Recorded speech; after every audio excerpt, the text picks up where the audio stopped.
Even एक ही है जिन्होंने खुल के कहा है कि मैं भगवान हूं। गीता में श्री कृष्ण कहते हैं मैं भगवान हूं, मैं ही संसार का रचयिता हूं, मैं ही क्रिएटर हूं, इस पूरे विश्व का रचयिता मैं हूं, इस संसार का कारण मैं हूं। भगवान ने कहा, गीता में कहा। श्रीमद् भगवद गीता जयदयाल गोविंद का इसके देखिएगा, अध्याय नंबर 15 का पंचदशो अध्याय 15वां अध्याय। अब तीसरे में कह, गीता ज्ञानदाता कहता है, संसार का स्वरूप जैसा कहा है वैसा यहाँ विचार काल में नहीं पाया जाता। अब क्या कहता है ये गीता ज्ञानदाता कि जो तेरा और मेरा डिस्कशन चल रहा है इस गीता के ज्ञान में, मैं इस पूरे ब्रह्मांडों के सारे संसारों को वृक्ष के यानी सभी ब्रह्मांडों की जानकारी नहीं रखता। मुझे इसके आदि और अंत का सतिथि का कोई ज्ञान नहीं। इससे ये भी सिद्ध हो गया कि गीता ज्ञान दाता जो है ये सर्जन करता नहीं है, ब्रह्मांडों का रचने वाला नहीं है, वो कोई और भगवान है जिसने सब ब्रह्मांड रचे। देखिएगा 15वें अध्याय का तीसरा, ये क्या कहता है कि इस संसार वृक्ष का स्वरूप जैसा कहा है वैसा यहाँ विचार काल में तेरे मेरे डिस्कशन में गीता जी के ज्ञान में नहीं पाया जाता, क्योंकि न इसका आदि है और न इसका अंत है, यानी मुझे इसके आदि अंत का कोई ज्ञान नहीं, गीता ज्ञानदाता कहता है। अध्याय नंबर 15 अब यहां से दिखाएंगे, इसका 16 श्लोक है। द्वौ इमौ पुरुषौ लोके सर च अक्षर है एव च, द्वौ इमौ पुरुषौ लोके शर च अक्षर है। इस संसार में दो प्रभु, इस लोक में काल वाले मिट्टी पृथ्वी वाले लोग बोलते हैं, सरपुरुष और अक्षर पुरुष के लोग उनको। इस लोक में दो भगवान हैं, एक सरपुरुष एक अक्षर, सर व अक्षर। पुरुषो मन प्रभु और सर्वाणी भूतानी कटुष्ट अक्षर उच्चते, यानी इन दोनों भगवानों के लोक में सभी प्राणियों के स्थूल शरीर नाशवान हैं और जीवात्मा किसी की नहीं मरती। अब यहां अनुवाद देखो इन्हीं का, ये 15वें अध्याय का 16वां श्लोक हम पढ़ रहे हैं। इस संसार में नाशवान और अविनाशी भी सर च अक्षर, इसको सर पुरुष कहो नाशवान प्रभु, अक्षर पुरुष कहो अविनाशी प्रभु भी, ये दो प्रकार के पुरुष हैं, प्रभु हैं। ये दो प्रकार के परमात्मा प्रभु स्वामी हैं, पुरुष माने प्रभु हैं। और इनकी तथा इनके प्राणियों की, इनके लोक में सर्व प्राणियों के शरीर तो नाशवान है और जीवात्मा अविनाशी कहा गया। अब यहां देखना पड़ेगा कि इन्होंने अक्षर पुरुष भी कहा है, अक्षर का अर्थ अविनाशी होता है, लेकिन फिर भी ये कहा, इसमें क्लियर कंसेप्ट कर दिया 17वें में कि उत्तम पुरुष है तू अन्य है। इन ऊपर दोनों सरपुरुष और अक्षर पुरुष से कोई और परमात्मा है जो श्रेष्ठ प्रभु है। परमात्मा इति उदाहरत है, जिसको भगवान कहा जाता है। ये लोक तरम आविश्य विभर्ति, जो तीनों लोकों में प्रवेश करके सबका धारण पोषण करता है, क्योंकि मूल से जड़ से पूरे पेड़ को आहार प्राप्त होता है। तो परमात्मा कबीर परमेश्वर से, परम अक्षर ब्रह्म से ही सबका धारण पोषण होता है। और वो अव्यय ईश्वर है, वो वास्तव में अविनाशी परमेश्वर है। गीता जी अध्याय नंबर 11 के श्लोक नंबर 32 में यह कहता है कि मैं काल हूं और सबका नाश करने को आया हूं। गीता जी अध्याय नंबर 8 के श्लोक नंबर 13 में कहता है कि ओम इति एकाक्षरम ब्रह्म व्यवहारन माम अनुसमरण, ये प्रियाति तदन देहम सयाति परमावृति। माम ब्रह्म, मुझ ब्रह्म का केवल एक ओम मंत्र है, नथिंग एल्स। और जो इसका सिमरन करता हुआ शरीर छोड़कर जाता है सयाति परमाम गति, वो परम गति को प्राप्त होता है। यानी ओम से मिलने वाला जो स्थान सतिथि समय लाभ है उसको प्राप्त होता है। ओम मंत्र के जाप से ब्रह्म लोक प्राप्ति होती है। अध्याय नंबर 8 और मंत्र नंबर 13। ओम इति एकाक्षरम ब्रह्म व्यवहारन माम अनुसमरण, ये प्रयाति तजंदेहम स याति परमाम गतिम।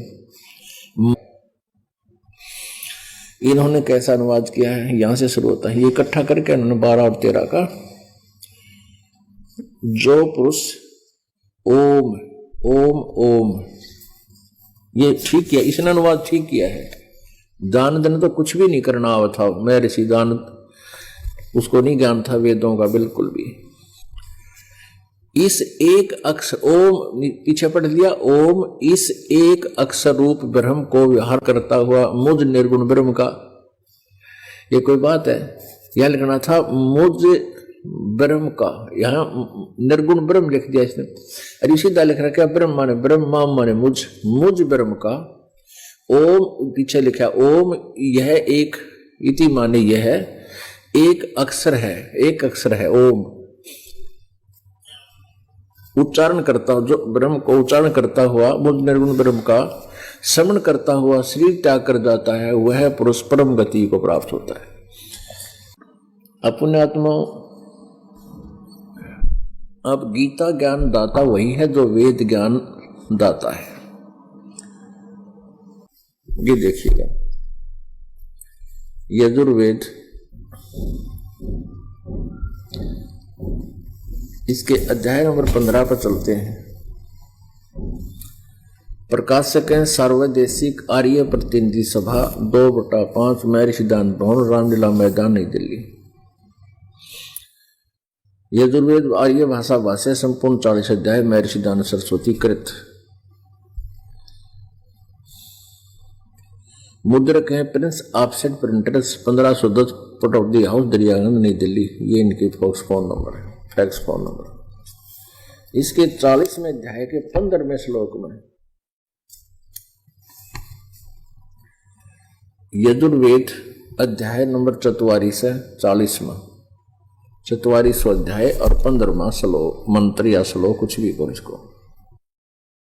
15वां श्लोक 40वें अध्याय। वायु अनिलम अमृतम अथ इदम भस्मांतम शरीरम। इसका क्या अर्थ बनता है?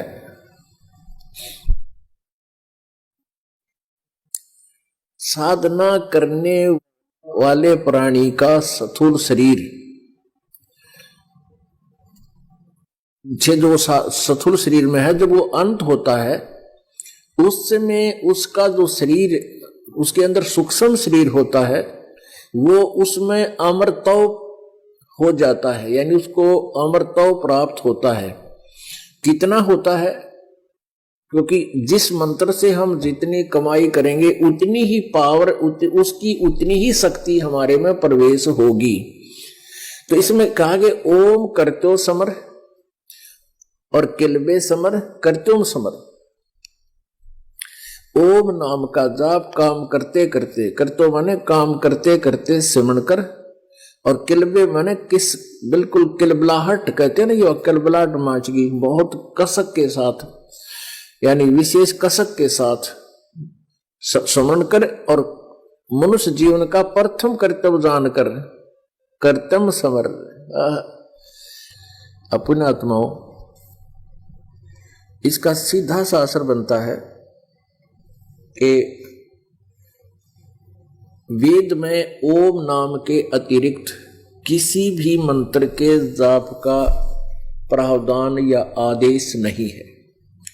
ओम नाम का जाप फाइनल है, और ये मंत्र वेदों में है, ये हमारे प्रमाणित सदग्रंथ। इसके अतिरिक्त ये पवित्र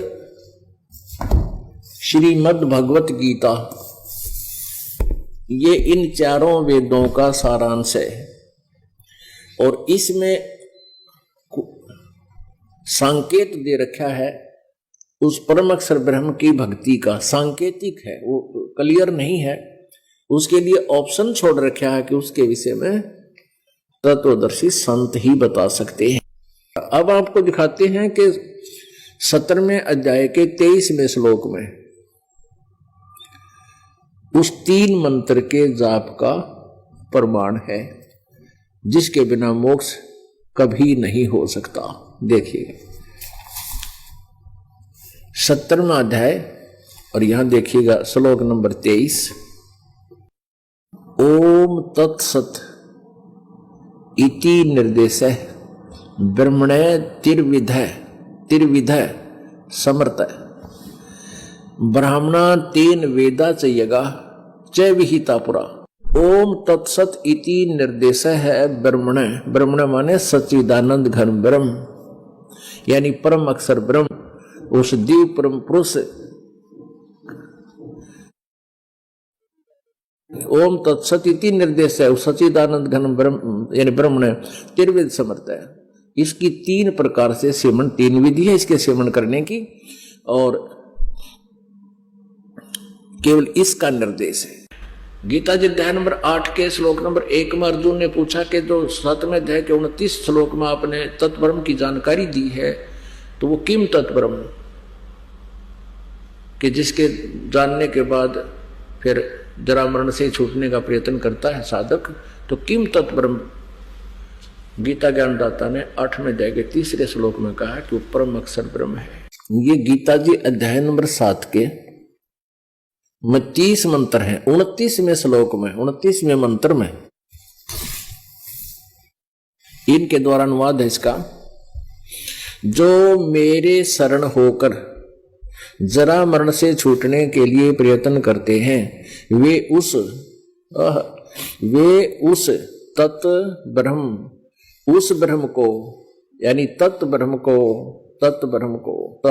उस ब्रह्म को संपूर्ण अध्यात्म को तथा संपूर्ण कर्मों को जानते हैं। ये 30वां अध्याय है, 30वां मंत्र है। इसके बाद ये 8वां अध्याय शुरू हो जाता है, लास्ट में कहा है। तो तभी अर्जुन ने तुरंत प्रश्न किया। इस प्रथम मंत्र में अर्जुन ने पूछा किम तत्ब्रह्म, किम अध्यात्म, किम कर्म पुरुषोत्तम, अधिभूतम च किम प्रोक्तम, अधिदेवम किम उच्यते। अब क्या पूछा है कि ये तत्ब्रह्म क्या है? इसका उत्तर हे पुरुषोत्तम तत्ब्रह्म, वह ब्रह्म क्या है, वो तत्ब्रह्म क्या है? इसका उत्तर इसने 3 मंत्र में दिया, 8वें अध्याय के 3 मंत्र। ये 8वां अध्याय चल रहा है, इसका 3 मंत्र है। गीता ज्ञानदाता कहता है परम अक्षर ब्रह्म है, वो परम अक्षर ब्रह्म है।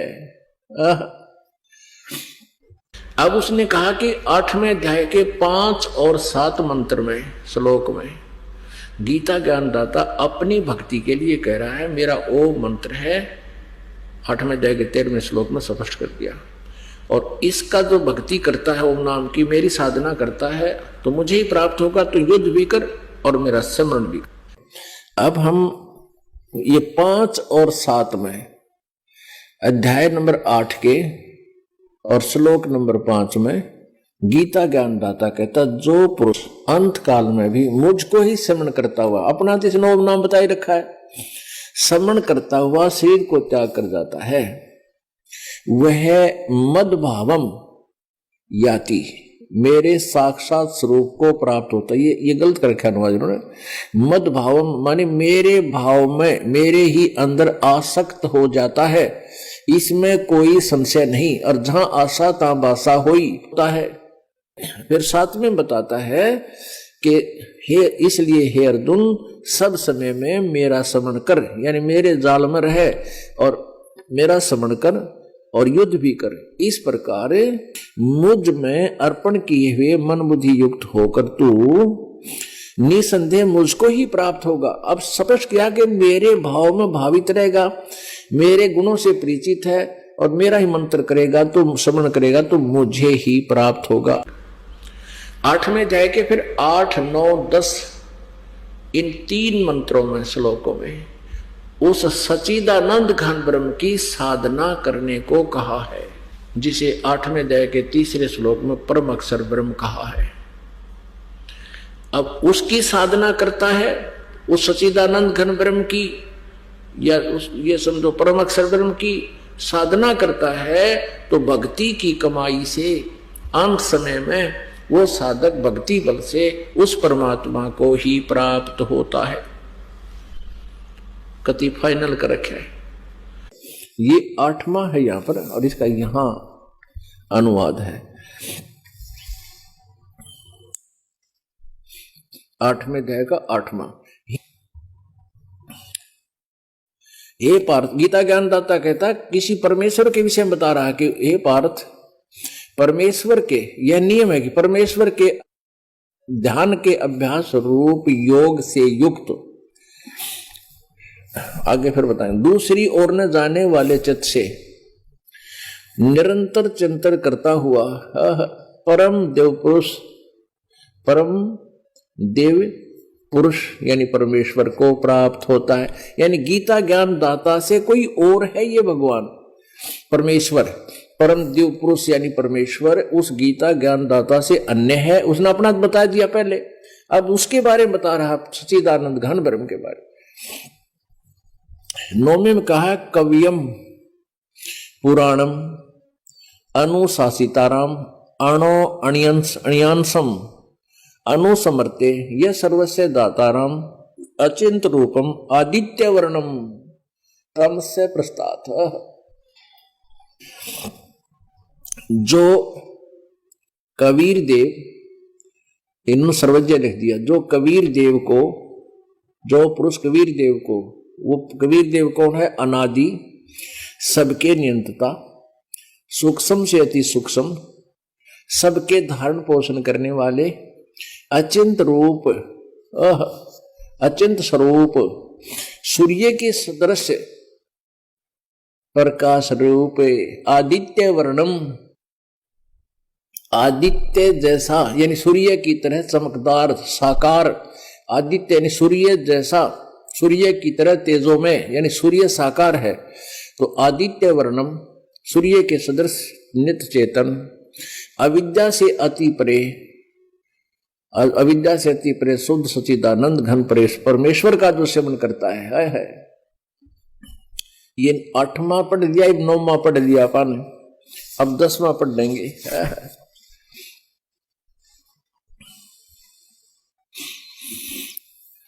वह भक्ति युक्त पुरुष जो उस परमात्मा कबीर देव की जो साधना करता है सच्चिदानंद घन ब्रह्म की,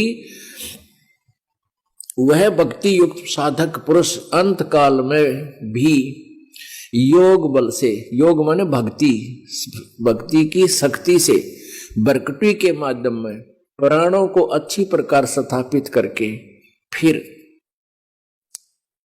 निश्चल मन से श्रवण करता हुआ दिव्य रूप परम पुरुष परमात्मा को ही प्राप्त होता है। 18वां अध्याय श्लोक नंबर ये 62 है।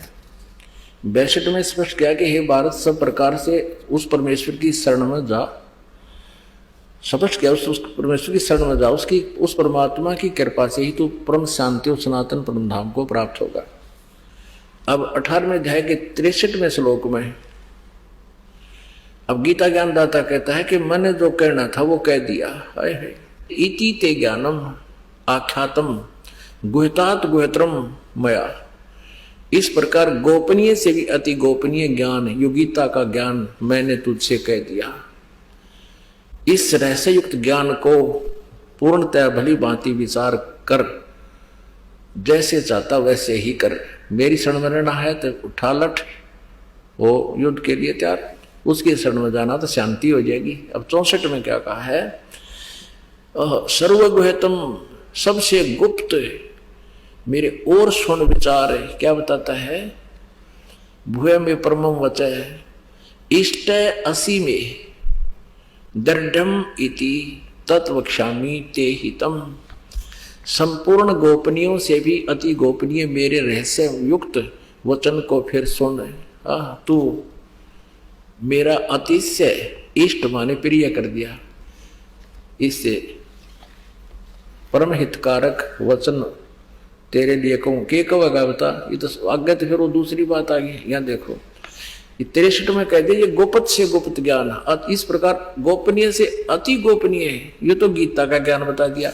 और 64 में कहा कि एक और बताऊं तेरे कति गुप्त से गुप्त, सबसे गुप्त, इष्ट असी में दृढ़म इति माने कौन सा? यह कौन सा? ये 18वें अध्याय के 62वें श्लोक में जिसके बारे में कहा है कि तू सर्वभाव से उस परमेश्वर की शरण में जा, उस परमात्मा की कृपा से परम शांति और सनातन परम धाम को प्राप्त होगा।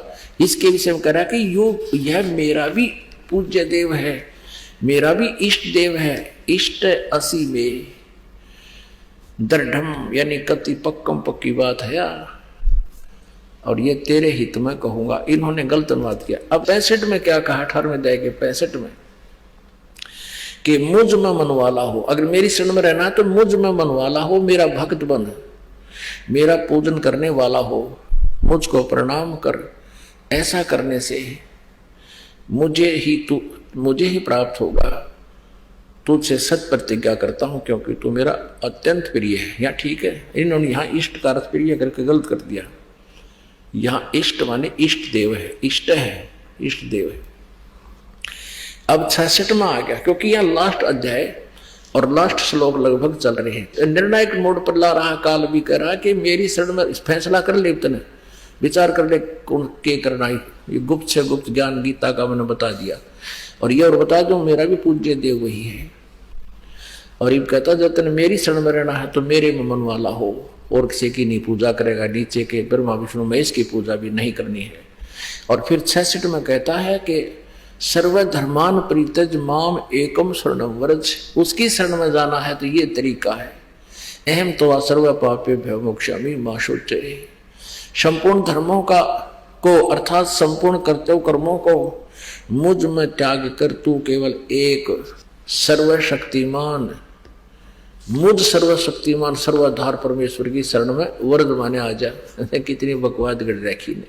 ठीक है, संस्कृत हिंदी कोर्स वामन शिवराम आपटे, मोतीलाल बनारसी दास पब्लिशर्स प्राइवेट लिमिटेड, दिल्ली से ये छपी है। इसके 993 पृष्ठ पर आपको मिलाते हैं। ये देखिए, ये 993 पृष्ठ पे वर्ज, वर्ज माने जानना, चलना, प्रगति करना, विदा होना, निर्वासित होना, छोड़ देना यानी चला जाना, वहां से निकल जाना। निर्वासन देश निकाला यानी वर्जन माने चला जाना, वर्ज माने जाना। अब गीता प्रेस गोरखपुर से प्रारंभ करते हैं। श्रीमद् भगवद गीता जयदयाल गोविंद का इसके अनुवादक है। अब श्री कृष्ण की शरण में तो जो था ही, अर्जुन दूसरे अध्याय के 7वें श्लोक में कहता है कि मैं आपकी शरण हूं, आप हमारे गुरु हो। अब देखो दूसरे अध्याय का श्रीमद् भगवद गीता अध्याय नंबर 2 और 7वां श्लोक है।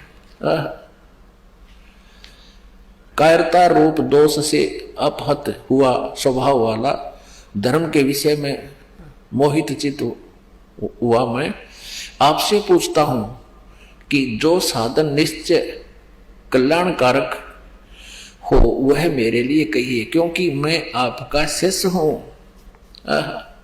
इसलिए आपके शरण हुए मुझको शिक्षा दीजिए। अब शरण तो सही पहले था, इनकी शरण था। अब यहाँ कहते हैं कृष्ण जी करो मेरी शरण में आ जा नहीं, वो तो कहता है जब उसकी शरण में जाना है तो उसकी भक्ति कर। ये देखो 18वें अध्याय का। अब हम आगे 66वें श्लोक में सर्वधर्मान, सभी संपूर्ण धर्मों को अर्थात संपूर्ण कर्तव्यों कर्मों को मुझ में त्याग कर तू केवल एक, ये इसका यहां देखिए, सर्वधर्मान परित्याग मम एकम शरणम व्रज। एकम माने जिसके बराबर दूसरा ना हो, अद्वितीय परमात्मा सतपुरुष की परम अक्षर ब्रह्म की शरण में व्रज माने जा और मेरे सत्र की पूजाएं मुझ में त्याग दे। ये जो सदग्रंथ हम आपको दिखा रहे हैं या अन्य ग्रंथ जो हैं, इनको तो इसलिए आपके समक्ष प्रस्तुत कर रहे हैं क्योंकि आप जी इनसे अपरिचित हैं और आप जी के जो मार्गदर्शक गुरु जी रहे हैं वो भी इनसे अपरिचित थे। वो केवल आप जी को लोकवेद दंत कथा सुनाया करते थे और मनमुखी मनमाना आचरण आपसे करवाते थे, मनमानी पूजाएं करवाते थे, जो गीता जी अध्याय नंबर 16 के श्लोक नंबर 23 में रिजेक्ट किया है। जब काल गीता बोल रहा था तो भी परमेश्वर ने अपने रिमोट से ही इससे ये रियल जो ज्ञान कहा दिया आखिर में, ताकि सच्चिदानंद घन ब्रह्म की वाणी जब हम पढ़ें तो इन प्रमाणों से हम उस सच्चिदानंद घन ब्रह्म की वाणी यानी कबीर वाणी पर विश्वास कर लेंगे। और जब हमें कबीर वाणी पर विश्वास हो जाएगा फिर हमें किसी सदग्रंथ की आवश्यकता नहीं रहेगी।